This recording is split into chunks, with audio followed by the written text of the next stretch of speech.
Exercise 4 asks you to determine the total width of the cascade steps. And for this, I'm going to draw a little sketch again of the cascade units.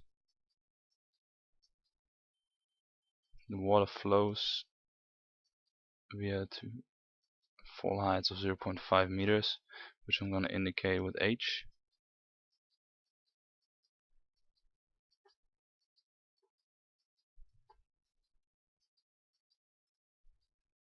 There's a couple other parameters which are important for this exercise. First of all, V0, which is the initial velocity when the water leaves the cascade, as well as D, which is the diameter of the water jet where the water leaves the cascade. And another value which we'll calculate in a second is X, the distance the water travels from one cascade to another. The first thing we want to calculate is the time that the water needs to travel from one cascade to another. For this we'll use the formula, which is a basic dynamics formula, H equals 1/2 gt squared.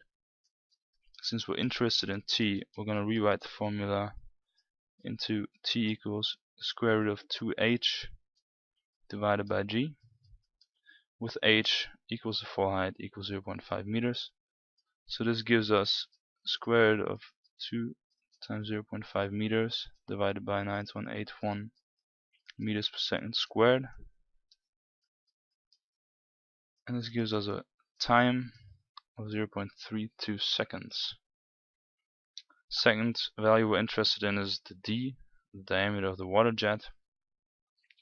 We're going to use the following formula: d to the third equals qs squared, and qs we're going to calculate in a second, which is the flow per second. Qs squared divided by L net squared. So let's do this up here on the left real quick. The qs flow per second equals the hourly flow divided by 3600. Hourly flow was calculated in the last exercise and was 12,000 cube per hour divided by 3600 is 3.33 meters to third per second. So we go back to the formula for diameter, and first of all we write it a bit since we're interested in the D.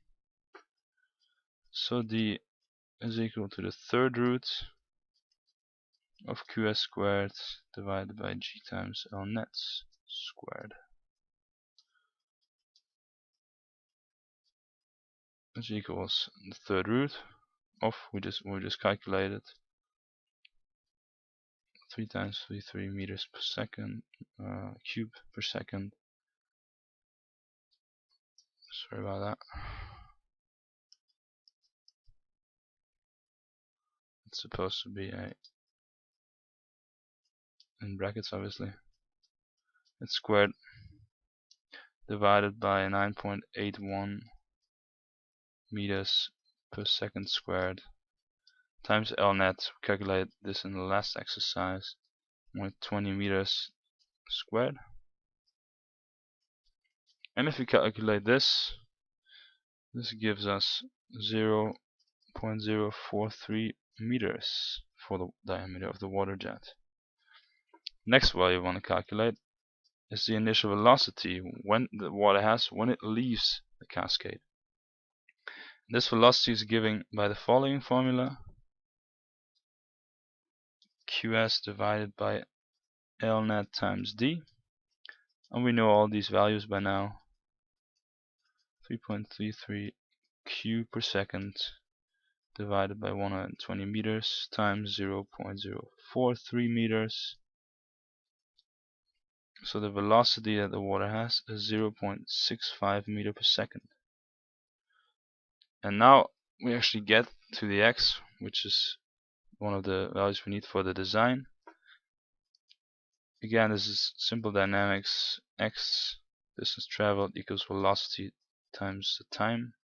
We've calculated those values. Velocity was 0.65 meters per second, and the time was 0.32 seconds. So the length we get for x is 0.208 meters, and we're going to make this 0.2 meters. Since we're designing the cascades, we want to have a rounded value, and those 8 millimeters don't really make a difference when we design the cascades. So we have 0.2 meters for x. However, we want to calculate the width, and if we look back at the drawing, the width of one cascade is actually twice x, because we want the water to hit the middle of the cascade. So W equals 2x, which is 2 times 0.2 meters. So the width of one cascade is 0.4 meters. However, since we're interested in the total width, which I indicate in the drawing as W total, we have to multiply the width by 3.